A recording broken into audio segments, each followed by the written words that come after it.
రాష్ట్రం ఇది. ఇలా రేవంత్ రెడ్డి మాటలు, చేష్టలు, చర్యలు చూస్తూ ఉంటే ప్రతిపక్షాలను అణచివేయడం మీద ఉన్న శ్రద్ధ పగుళ్ళు పెట్టిన పంట పొలాలకు నీళ్లు ఇవ్వడం మీద నీకు లేదు.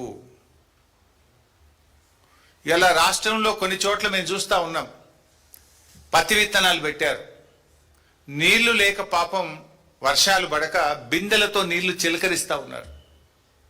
నీళ్లు మోసి బిందెలతో మొక్క మొక్కకు చిలకరిస్తూ దాన్ని కాపాడుకోవడానికి రైతులు తల్లడిల్లుతున్నా నీకు చీమ గుట్టినట్టు లేకపోయా.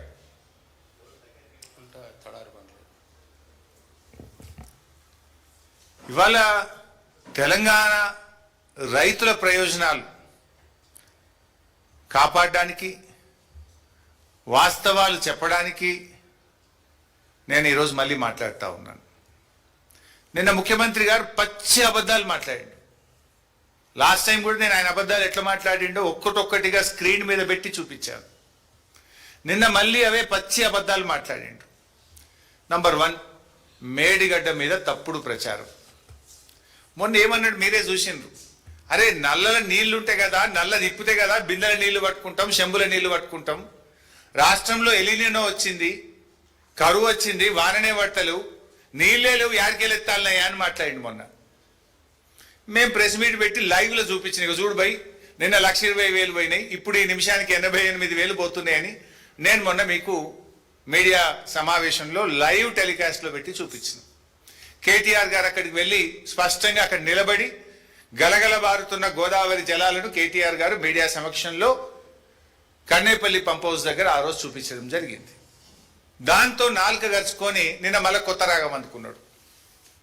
నిన్నేమంటాడు, లేలే నీళ్ళు ఉన్నాయి కానీ ఎన్డీఏసీ చెప్పదాకా ఎత్తాము అని కొత్త కథ పెడతాడు.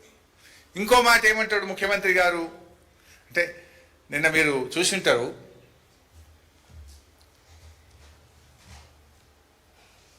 మేడిగడ్డ గేట్లు మూయకుండా కన్నేపల్లి దగ్గర నీటిని ఎట్లా ఎత్తుతావు అని మాట్లాడతాడు. నాకు జాలి కలుగుతుంది నేను చూస్తుంటే. ముఖ్యమంత్రిగా నువ్వు 31 నెలలు పూర్తి చేసుకున్నా కన్నేపల్లి పంప్ హౌస్ నుంచి మేడిగడ్డ బ్యారేజ్ గేట్లు మూయకుండా నీళ్లు ఎలా ఎత్తాలో కూడా అవగాహన నువ్వు పెంచుకోవడం మీద నిన్ను చూస్తే నాకు జాలేస్తా ఉంది. ఇన్ఫ్యాక్ట్ మీరు నిన్న గమనించిండో లేదో, ఈయన మాట్లాడగానే ఉత్తమ్ కుమార్ రెడ్డి మైక్ తీసుకున్నాడు మధ్యలో.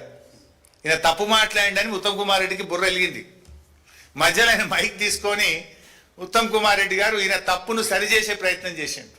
అందుకే నేను జాలి కలుగుతుంది రేవంత్ రెడ్డి మీద. అన్న 31 నెలలు ముఖ్యమంత్రిగా పనిచేసినాక కూడా విషయ పరిజ్ఞానం పెంచుకోలే, బూతులు తప్ప నీకు విషయ పరిజ్ఞానం పెరగలే. ఆయన ఉత్తమ్ కుమార్ రెడ్డి గారు నిన్న మైక్ తీసుకొని మధ్యలో రేవంత్ రెడ్డి తప్పు మాట్లాడంగానే, అఫ్ కోర్స్ ఫ్రీ ఫ్లోలో కూడా కన్నేపల్లి మోటార్లు ఎత్తాం, కన్నేపల్లి మోటార్లు స్టార్ట్ చేస్తాం, నీళ్ళు ఎత్తుతాం, కానీ మరి మీద అన్నారం సుందిల గేట్లు ముయ్యాలి కదా అని ఆయన సరి చేసే ప్రయత్నం చేసిండు. విషయం సింపుల్, 93.5 మీటర్ల ఎత్తులో కన్నెపల్లి పంప్ హౌస్ మోటార్లు నడుస్తాయి. గోదావరిలో 1,00,000 క్యూసెక్కుల వరద పోతా ఉంది. 1,00,000 క్యూసెక్కుల వరద పోయినప్పుడు దాని లెవెల్ 97 మీటర్లు ఉంటాయి. అంటే గేట్లు తెరిచి ఉన్న 97 మీటర్ల ఎత్తులో గోదావరి నది ప్రవహిస్తూ ఉంది. నీకు కావాల్సింది 93.5 మీటర్లు మాత్రమే. కావలసిన నీళ్లు ఉన్నది, కావలసిన ఎత్తు హెడ్ రెడీగా ఉన్నది, మోటార్లు ఒత్తు నీళ్ళు వస్తాయి బయట. ఈ విషయాన్ని నేను కాదు, రిటైర్డ్ ఇంజనీర్లు కూడా చాలా స్పష్టంగా తమ లేఖలో రిటైర్డ్ ఇంజనీర్లు కూడా చెప్పడం జరిగింది. ఏం చెప్పిండ్రు, ప్రస్తుతం గేట్లు తెరిచి ఉన్న పరిస్థితుల్లో వరద నీటి మట్టం సుమారు 97.5 మీటర్లు. ఈ హెడ్ ఆధారంగా కన్నేపల్లి పంప్ హౌస్ రోజుకు 3 టీఎంసీల వరకు నీటిని లిఫ్ట్ చేసే సామర్థ్యం కలిగి ఉంది. ఈ లెటర్ చదివినాకన్నా సోయి రావాలి కదా నీకు. ఆ ఉత్తమ్ కుమార్ రెడ్డికి వచ్చిన సోయి అన్న నీకు రాకపోయా.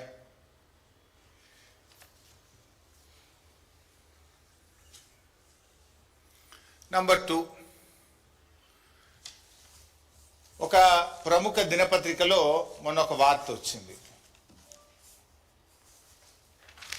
Pump water from Kaleshwaram lift irrigation. ఇందులో చాలా స్పష్టంగా a senior official well versed in the issues relating to Medigadda, Annaram and Sundilla barrages said instead of waiting for full repairs, the government could adopt a simple temporary solution.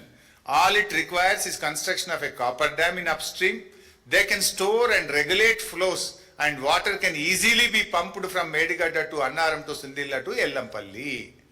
As envisaged in KLIS system, the official said, since Kaleshwaram barrages are a politically loaded issue, it is doubtful if the government would even consider such an idea.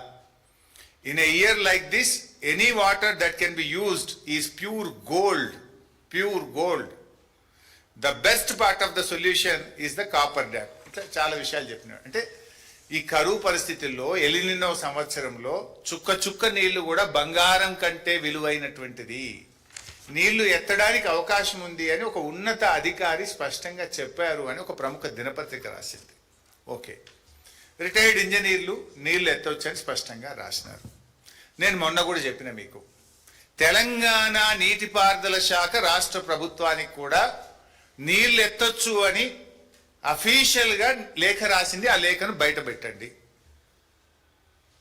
Retired ఇంజనీర్లు చెప్పిండ్రు, ప్రస్తుత ఇంజనీర్లు, తెలంగాణ నీటిపారుదల శాఖ ఇంజనీర్లు కూడా మనము చిన్న కాపర్ డ్యామ్ కట్టుకొని 8.5 కోట్ల రూపాయల ఖర్చుతో నీళ్లు ఎల్లంపల్లికి తీసుకువెళ్ళొచ్చు అని తెలంగాణ నీటిపారుదల శాఖ కూడా రాష్ట్ర ప్రభుత్వానికి లేఖ రాసింది. ఆ లేఖ బయట పెట్టండి అని చెప్పి నేను అడుగుతా ఉన్నాను. అంటే రిటైర్డ్ ఇంజనీర్లు మాట్లాడితే వాళ్ళ మీద గరుస్తావు, ప్రస్తుత ఇంజనీర్లు మాట్లాడితే ఏసీబీ దాడులు చేస్తావు, ప్రతిపక్షాలు మాట్లాడితే మిమ్మల్ని కోసి రక్తం బారిస్తా అంటావు. ఇదా ఒక ముఖ్యమంత్రి మాట్లాడాల్సిన భాష? ప్రజలను ఎట్లా కాపాడుకోవాలి, రైతులను ఎట్లా కాపాడుకోవాలి, రాష్ట్రాన్ని ఎట్లా కాపాడుకోవాలనే తపన ఒక ముఖ్యమంత్రికి ఉండాలి. ప్రశ్నించిన ప్రతిపక్షాలనేమో మిమ్మల్ని కోస్తా రక్తం బారిస్తా అంటావు, రిటైర్డ్ ఇంజనీర్లనేమో జైల్లో పెడతా అంటావు, ప్రస్తుతం ఉన్న ఇంజనీర్లు ఎవరైనా ప్రశ్నిస్తే బదిలీ చేస్తావు, ఏసీబీ దాడులు చేస్తావు. ముఖ్యమంత్రి గారు, is it the way of running the state? Will it help the state? Retired ఇంజనీర్ల రిపోర్ట్ మీద కూడా మళ్ళీ అదే అబద్ధం మాట్లాడండి. మేడిగడ్డ దగ్గర కట్టొద్దు అన్నారు, మళ్ళీ నిన్న మాట్లాడు. మొన్న నేను మీకు డాక్యుమెంట్స్ అన్ని చూపించాను. రిటైర్డ్ ఇంజనీర్లు చాలా స్పష్టంగా రాష్ట్ర ప్రభుత్వము మా రిపోర్టును కన్సిడర్ చేసింది. ఇది రిటైర్డ్ ఇంజనీర్లు ఇచ్చిన ఫస్ట్ రిపోర్ట్. ఇందులో మేడిగడ్డ ఫీజబుల్, కట్టొచ్చు అని చెప్పారు. This is the second report. Second రిపోర్ట్లో ఎంత స్పష్టంగా అంటే, ఇన్ అవర్ రిపోర్ట్ డేటెడ్ ఇది 7/4/2015 on barrages on Godavari and Pranahita reverse we have recommended the construction of barrage on main Godavari river near Medigadda and lifting 160 TMC of water directly to Midmane reservoir is not possible due to prohibitive cost and time consumption and also has to pass through coal belt areas. Then, after submission of our report, Government of Telangana has dropped the proposal of taking water direct from Medigadda to Midmane reservoir and is now being taken to Sripada Yellampalli project following Godavari river utilizing all the packages from 6, 7, 8. మా సూచన ఆధారంగానే direct తీసుకుపోవడాన్ని మార్చి వరుస బ్యారేజీలు కట్టి ఎల్లంపల్లికి తీసుకుపోతున్నారు అని ఇంత స్పష్టంగా చెప్తే, retired ఇంజనీర్లు కట్టొద్దన్నారు మేడిగడ్డ దగ్గర, నాట్ ఫీజిబుల్ అంటే ఒక అబద్ధాన్ని 100 సార్లు వెళ్ళవేస్తే నిజమైద్దా రేవంత్ రెడ్డి గారు? వాళ్ళు ఇంత స్పష్టంగా, ఇది అఫిడవిట్, ఇది ఉత్తగా రాసిచ్చిన కాగితం కాదు, జస్టిస్ ఘోష్ కమిషన్ కు నోటరైజ్డ్ అఫిడవిట్ ఇచ్చింది రిటైర్డ్ ఇంజనీర్లు. దీన్ని కూడా నువ్వు మాట్లాడితే ఇది పచ్చి అబద్ధం కాదా రేవంత్ రెడ్డి గారు? ఇక వాళ్ళు పాపం ఉన్న విషయం బయట పెడితే జైల్లో పెడతా, మిమ్మల్ని లోపలేస్తా అంటే నీకేం ప్రాబ్లం అవుతుంది?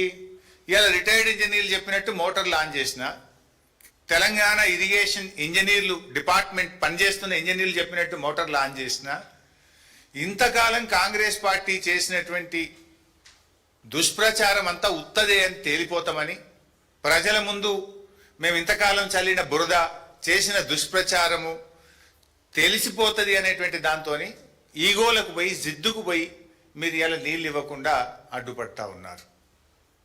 ఇది ఒక విషయం.